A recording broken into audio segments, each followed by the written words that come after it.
નમસ્કાર, આજના સમાચાર એન્કર પ્રાચી સાથે. ભરૂચ જિલ્લા ભાજપ દ્વારા 12 વર્ષ નરેન્દ્ર મોદીના ઉપલક્ષમાં અંકલેશ્વર ખાતે પ્રભારી મંત્રીની ઉપસ્થિતિમાં મીડિયા સંવાદ યોજાયો હતો. કેન્દ્રની નરેન્દ્ર મોદી સરકારના સફળ અને યશસ્વી 12 વર્ષ પૂર્ણ થવાના ઉપલક્ષમાં ભરૂચ જિલ્લા ભારતીય જનતા પાર્ટી દ્વારા એક વિશેષ મીડિયા સંવાદ કાર્યક્રમનું આયોજન કરવામાં આવ્યું હતું. આ કાર્યક્રમનો મુખ્ય હેતુ સરકારની 12 વર્ષ વિશ્વાસ, વિકાસ અને જનકલ્યાણકારીની ઐતિહાસિક સિદ્ધિઓને મીડિયાના માધ્યમથી જન સુધી પહોંચાડવાનો હતો. મીડિયા સંવાદ કાર્યક્રમ રાજ્યના આરોગ્ય અને ભરૂચ જિલ્લા પ્રભારી મંત્રી પ્રફુલ્લ પાનસેરિયાના અધ્યક્ષ સ્થાને યોજાયો હતો, જેમાં જળસંપત્તિ મંત્રી ઈશ્વરસિંહ પટેલ, જિલ્લા ભાજપ પ્રમુખ પ્રકાશ મોદી, જિલ્લા પંચાયત પ્રમુખ ડિમ્પલબેન રાજ, ભરૂચના ધારાસભ્ય રમેશ મિસ્ત્રી, ઝઘડિયાના ધારાસભ્ય રીતેશ વસાવા ઉપસ્થિત રહ્યા હતા. કાર્યક્રમ દરમિયાન ઉપસ્થિત મહાનુભાવોએ પત્રકારો સાથે સીધો સંવાદ સાધ્યો હતો. પ્રભારી મંત્રીએ વડાપ્રધાન નરેન્દ્ર મોદીના નેતૃત્વમાં દેશે વિકાસની નવી ઊંચાઈઓ સર કરી છે. છેલ્લા 12 વર્ષોમાં વંચિતોને પ્રાધાન્ય, આર્થિક સમૃદ્ધિ, માળખાકીય સુવિધાઓ અને વિકાસ અને જનકલ્યાણકારી અસંખ્ય યોજનાઓ થકી નાગરિકોનો વિશ્વાસ જીતવામાં સરકાર સફળ રહી છે, જે અંગે પત્રકારોને વિસ્તારથી માહિતી આપી હતી. દેશના ચારેય ખૂણા, કાશ્મીરથી કન્યાકુમારી અને ગુજરાતથી આસામ સુધી આજે નરેન્દ્ર મોદીના નેતૃત્વમાં વિકાસ પથ પર આગળ વધી રહ્યું હોવાનું પ્રભારી મંત્રીએ અંતે ગર્વભેર જણાવ્યું હતું. આ મીડિયા સંવાદમાં ભરૂચ, અંકલેશ્વર સહિત જિલ્લાના પ્રિન્ટ, ડિજિટલ અને ઇલેક્ટ્રોનિક મીડિયાના પત્રકારો મોટી સંખ્યામાં હાજર રહ્યા હતા.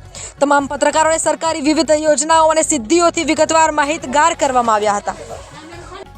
સર, ખાસ આજ નગર પરિષદનું આયોજન કરાયું, ખાસ કરીને સરકારના વિકાસના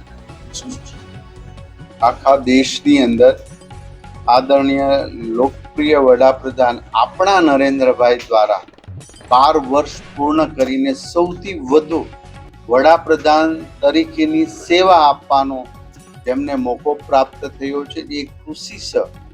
પૂરા ભારતની અંદર આજે 12 વર્ષ પૂર્ણના અને એક રેકોર્ડ સાથે જ્યારે સેવા આપી રહ્યા છે, ત્યારે એમની ઉજવણી દરેક ગામ સુધી કરવામાં આવે છે. અને યોજનાઓ સફળતા કેમ પ્રાપ્ત, આ યોજનાઓ વગેરેથી ભારત સમૃદ્ધ બન્યું છે. ભારત એક નવી દિશા તરફ જઈ રહ્યું છે. સ્વાવલંબન ભારત છે. એ ભારત આજે છે કે દુનિયાના નકશા પર, દુનિયાના દેશોમાં ભારતીયતાની સંસ્કૃતિ, ભારત એક સમૃદ્ધ રાષ્ટ્ર તરફ જઈ રહ્યું છે. ભારત એક વિશ્વાસુ દેશ છે. આ શાસનથી એ પ્રસ્થાપિત કર્યું છે.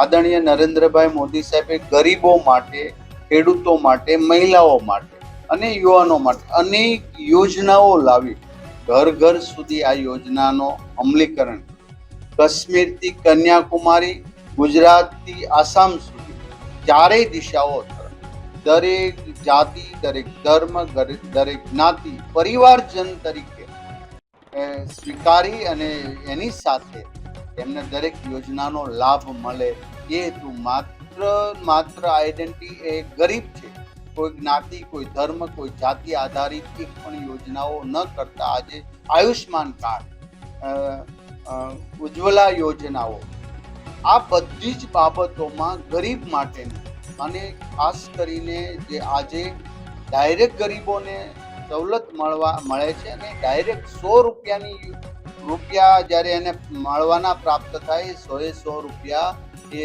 લાભાર્થીના ખાતાની અંદર જમા થાય છે. એ હેતુ છે કે આજે વચેટિયાઓ, ગરીબોનું વચ્ચેથી લઈ જનારા એ લોકોને પણ નાબૂદ કરીને ગરીબોને ડાયરેક્ટ બેનિફિટ મળે એ દરેક યોજનાઓ આજે અમલીકરણ. સર, ભરૂચ જિલ્લામાં અત્યારે મુદ્દો ખાસ ચર્ચાસ્પદ સરકાર શું એ જ્યુડિશિયલ દ્વારા અને ન્યાયિક રીતે દ્વારા જે કરતું એમાં સરકાર તો બીજું ન્યાયિક આધારિત હોય છે. એ નિર્ણય જ્યારે થશે ત્યારે ન્યાય આધારિત. બધો પ્રશ્ન છે. સુરત અને બરોડામાં ડિમોલેશન એ સરકાર જાણ વગર એ ડિમોલેશન એ એક જે તે પ્રાઇવેટ તો ન કહી શકે પણ સંસ્થા છે.